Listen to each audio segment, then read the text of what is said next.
On January 19, 1861, Georgia became the fifth state to secede from the Union, and after the outbreak of war, it quickly became a vital production center for the Confederacy. During the American Civil War, Milledgeville was the capital of Georgia. However, Atlanta gained importance as a major strategic city due to its railway terminus and was therefore an obvious target for the Union. Keep watching as we go into more detail about the pivotal campaign that defined the future of the United States.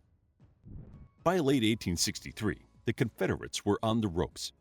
Their morale and ambitions had been dashed by a series of Union victories, including their failed attempt to invade the North at Gettysburg and Ulysses S. Grant's dramatic success at Chattanooga, at which the Union took control of the whole of Tennessee, essentially cutting the Confederacy in half. In contrast, although inflation and labor shortages made life complicated, the economy in the North was booming, and the Union felt they were making some headway in the ongoing war. In 1864, the Union commander, General William T. Sherman, believed the Union could bring the war to an end with a sustained campaign in Confederate territory. By the spring, he was under orders from Ulysses S. Grant to take the city of Atlanta, which was an obvious target due to the city's importance to the Confederate supply line. By May 7th, Sherman and his army had crossed into Georgia and were advancing toward Confederate forces entrenched along Rocky Face Ridge. The Confederate troops were under the command of the renowned and consistently successful General Joseph E. Johnston. As Sherman's forces approached Rocky Face Ridge, Sherman sent a Union force under Major General James McPherson toward the railroad at Resaca by way of Snake Creek Gap, hoping to cut off Johnston's supply line and means of retreat. As McPherson marched toward Resaca, the remaining Union forces engaged the Confederates on the heights and at Buzzard's Roost on May 8th. By the following day, McPherson's column had reached Resaca, where they found the Confederates entrenched. On May 10th, Sherman decided to reinforce McPherson's forces and sent the Army of the Cumberland and the Army of the Ohio to Resaca. While the battle still raged at Rocky Face Ridge, Johnston discovered Sherman's movements and headed to Resaca on May 12th. May 13th saw the first large-scale conflict in the Atlanta campaign, with the Federal armies engaging the Confederate forces at the Battle of Resaca. As soon as McPherson's force arrived, the Confederate cavalry opened fire. However, the Federal Army was able to push the Confederates back and took Bald Hill. The success did not last long, as McPherson, worried that Johnston's forces would return, pulled his men back to Snake Creek Gap, much to Sherman's disappointment. The following day, Sherman arrived and ordered attacks to keep the Southerners occupied. At the same time, another division, led by Thomas W. Sweeney, crossed the Oostenaula River to try and capture the railroad. On May 15th, realizing Sweeney's forces had flanked him, Johnston ordered his troops to withdraw overnight, crossing to the south bank of the Oostenaula and attempting to burn the bridges en route. However, their retreat was discovered by the Union, who pursued and quickly repaired the bridges. Johnston's forces reached Allatoona Pass by May 20th, with Sherman and the Union Army in pursuit. Rather than attack the Confederates head-on, Sherman hoped to move around to their weaker left flank and send the Army of the Cumberland toward Dallas, Georgia. Shrewdly, Johnston had anticipated this move, and the Confederates were able to block the Federals at New Hope Church. Sherman underestimated the Confederate forces and ordered Major General Joseph Hooker's men to attack on May 25th. This move proved to be a mistake, as the rough terrain and Confederate troops made it impossible for Hooker's men to break through. By May 27th, Sherman ordered a withdrawal in order to redirect his efforts on the Confederate right flank. In order to quickly shift focus, Sherman ordered a corps under Major General Oliver Howard to move to the Confederates' right flank on May 27th. By the afternoon, the corps had reached Pickett's Mill, where around 10,000 Confederate troops were stationed. The battle began around 5 p.m. and raged throughout the night. As the sun rose the following day, the Confederates were able to hold their positions and were emboldened by their success at repelling the attacks on both flanks. Boosted by their triumph, the Confederates decided to go on the offensive, and a force under Major General William G. Hardee marched on Dallas, where Sherman's right flank was stationed. Fighting broke out on May 28th while both sides were sending reinforcements, which increased the scale of the battle and the number of casualties. Although the Confederates were ultimately repelled, skirmishes broke out around Dallas for days after. Sherman, who was still hoping to outmaneuver Johnston, moved his forces from the Dallas area on June 1st and headed back to the Western and Atlantic Railroad to resupply. By June 19th, Johnston's main force was in place just 25 miles outside of Atlanta at Kennesaw Mountain. The Confederates' position was well fortified, and they were waiting for Sherman's armies to arrive. The army was arranged in a crescent shape, with the right flank just north of Marietta, while the left was stationed to the south near a plantation known as Cobb's Farm. The center of the line ran southwest through Kennesaw Mountain. On June 22nd, weeks of relentless rain gave way to sunshine, and Sherman decided to send forces to attack the Confederate left flank in order to cut off the Confederates' access to the Western and Atlantic Railroad. The Confederate troops at Cobb's Farm were led by Lieutenant General John Bell Hood, who, without waiting to consult Johnston, ordered an attack as the Federals approached his position. Unbeknownst to Hood, the Union had captured several Confederate skirmishers, who confirmed that an attack would come. As Hood advanced across the swampy ground with his force of 11,000 men, a Union force of 14,000 was waiting for them. Fighting commenced at 5 p.m., and the Confederates were easily outmaneuvered, with Hood's forces sustaining around 1,000 casualties. Despite the overall success, the Union troops were unable to get any closer to Marietta or Atlanta.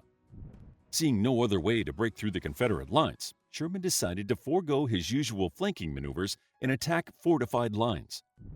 As this was the first time in the campaign that Sherman risked attacking head-on, he instructed his commanders to keep the plan secret, even from their staff officers.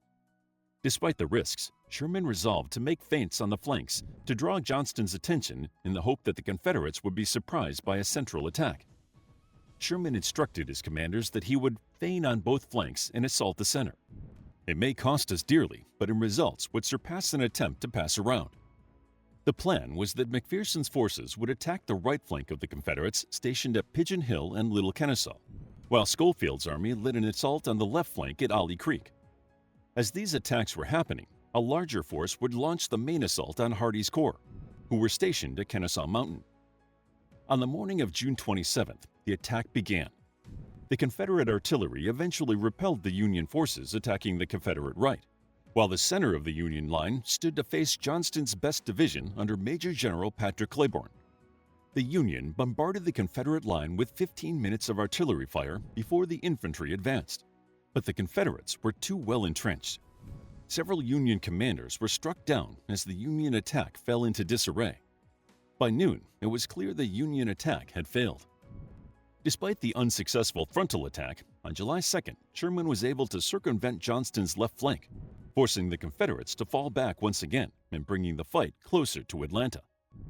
Although Johnston's strategies had thus far been able to keep the Union at bay, his withdrawals had allowed the Union forces to get too close to Atlanta for comfort. Johnston's tactical retreats worried Confederate President Jefferson Davis, who decided to replace Johnston with the more outrightly aggressive Hood in mid-July. True to his reputation, Hood immediately went on the offensive. Yet despite several skirmishes, he failed to stop Sherman's army from advancing.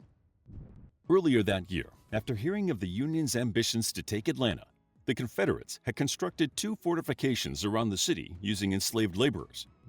After taking over Johnston's command, Hood used the city and its fortifications as his main base. On the night of July 21st, Hood took his army out of Atlanta and marched toward his enemy, leaving 2 corps behind Atlanta's inner defensive ring. Hood hoped to strike at the rear of the Union lines and destroy their supply train, leaving them stranded in Confederate territory. Just before dawn on July 22nd, Sherman learned that Hood's forces had left Atlanta's defensive ring. At first, Sherman was tempted to pursue Hood's army. However, under McPherson's advice and due to further intelligence that there were still forces in Atlanta, he decided instead to maintain his position. In preparation for an attack, McPherson arranged his 35,000-strong forces in an L shape, placed a cannon on Bald Hill, and fortified the line with trenches. Hood, unaware of the extent of McPherson's line, marched his men across difficult terrain to try and surprise the Union from the rear.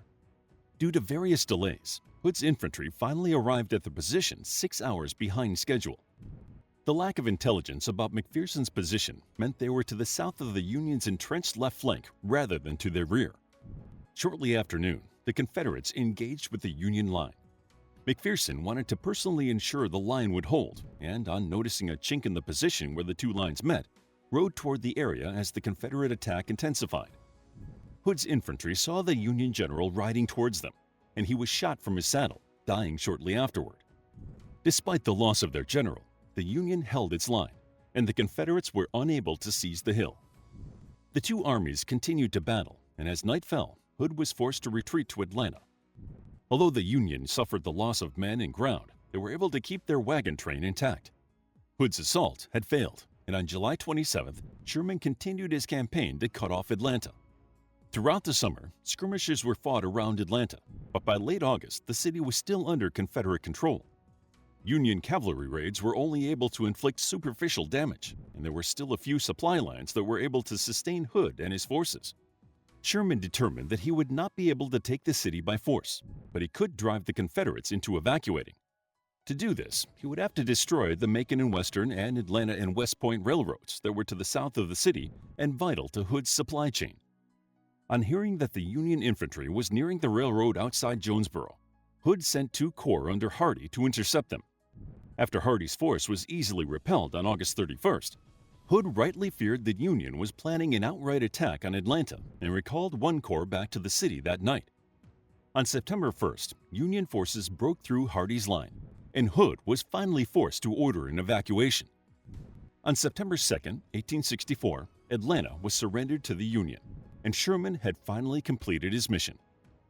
How would you like to get a deeper understanding of history, impress your friends, and predict the future more accurately based on past events?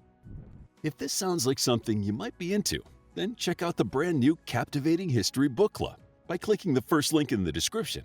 To learn more about the Battle of Atlanta, check out our book, The Battle of Atlanta, a captivating guide to a battle of the Atlanta campaign that changed the course of the American Civil War. It's available as an ebook, paperback, and audiobook. If you enjoyed the video, please hit the like button and subscribe for more videos like this.